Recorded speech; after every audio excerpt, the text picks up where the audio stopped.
जय हिंद। स्कूल गुरु मैनेजमेंट में आपका हार्दिक स्वागत है। पिछली वीडियो में हमने बताया टीचर डायरी के बारे में, एक ऐसी व्यवस्था जो कि विद्यालय की कायाकल्प कर देती है। जिन विद्यालयों से लागू किया अपने क्षेत्र के नंबर 1 विद्यालय हैं। हमने पिछली वीडियो में एक्सप्लेन किया था टीचर डायरी में पर्सन टाइम टेबल को और name of daily task for teachers for daily read. Point number 1,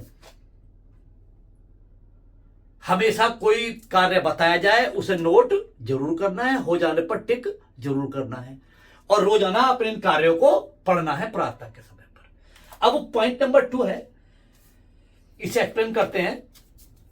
second class से 12th क्लास तक ना आने वाले बच्चों को अगले दिन कक्षा में बिना एप्लीकेशन के नहीं बैठने दिया जाता है। बार बार कहा जाता है बहुत सारे स्कूल्स में टीचर से कि भैया किसी बच्चे को बिना एप्लीकेशन के कक्षा में नहीं बैठने दो, लेकिन बिठा देते हैं, भूल जाते हैं। लेकिन स्कूल गुरु मैनेजमेंट आपको श्योरिटी देता है, जब आप रोजाना प्रार्थना के समय बच्चे प्रार्थना करेंगे, आप अपने पॉइंट्स पढ़ेंगे तो ये बातें आपको रोजाना याद आएंगी। ठीक है, तो क्या करना है सेकंड क्लास से, क्योंकि पहली क्लास क्यों नहीं लिखी मैंने, क्योंकि क्या पता बच्चों से एप्लीकेशन लिखना ना आती होगी, लेकिन सेकंड क्लास से तो आती होगी। अगर कोई बच्चा एप्लीकेशन नहीं लेकर के आया है, आप कहेंगे अगर बच्चा घर से नहीं लाया है हम उसे क्लास में एंट्री नहीं देंगे तो उसकी तो पढ़ाई का हट जाना हो जाएगा। ऐसा नहीं है, आप क्लास से बाहर कर दो उसे। स्कूल गुरु मैनेजमेंट जिन विद्यालयों में अप्लाई है उन विद्यालय के अध्यापकों से मैं विनम्र निवेदन करूंगा, ऐसे किसी विद्यार्थी को कक्षा में प्रवेश न दिया जाए कक्षा अध्यापक द्वारा जो विद्यार्थी एप्लीकेशन ना लिखे। अगर नहीं लाया है घर से लिख करके गेट के बाहर कर दो, क्लास के बाहर, वहां बैठ करके लिखेगा, ग्राउंड में बैठ करके लिखेगा, पूरी बात लिखेगा, पापा का नंबर लिखेगा। अब आप उस एप्लीकेशन को जमा करो, तब बच्चे को कक्षा में बिठाओ। तो क्या पॉइंट है, सेकंड टू 12th में आने वाले बच्चों को अगले दिन कक्षा में बिना एप्लीकेशन के नहीं बैठने दिया जाता है तथा प्राप्त एप्लीकेशन पर कॉल करके सही कारण जाना जाता है। क्योंकि कुछ बच्चे बहुत सारी छुट्टी करते हैं।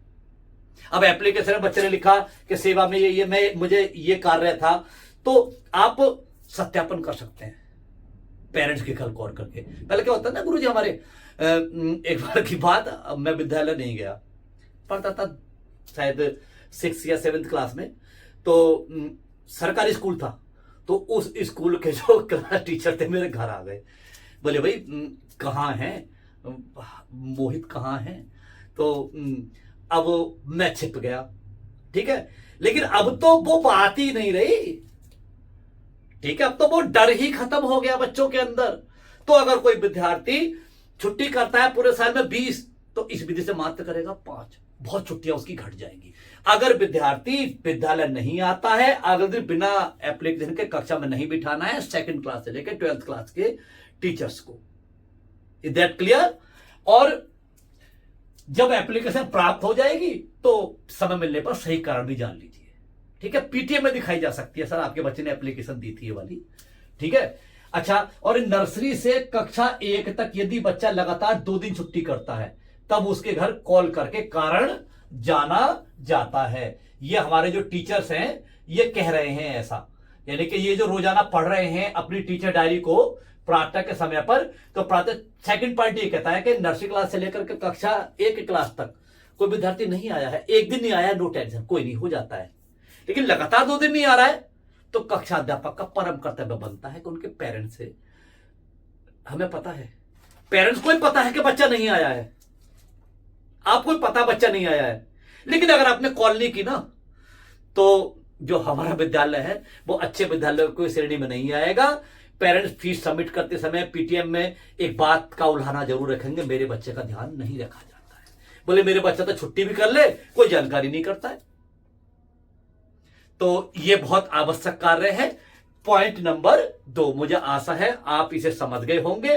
प्रार्थना के समय पर जब विद्यालय प्रार्थना होगी आप अपनी टीचर डायरी को अपने साथ रखेंगे और जो डेली टास्क हैं वे पढ़ेंगे।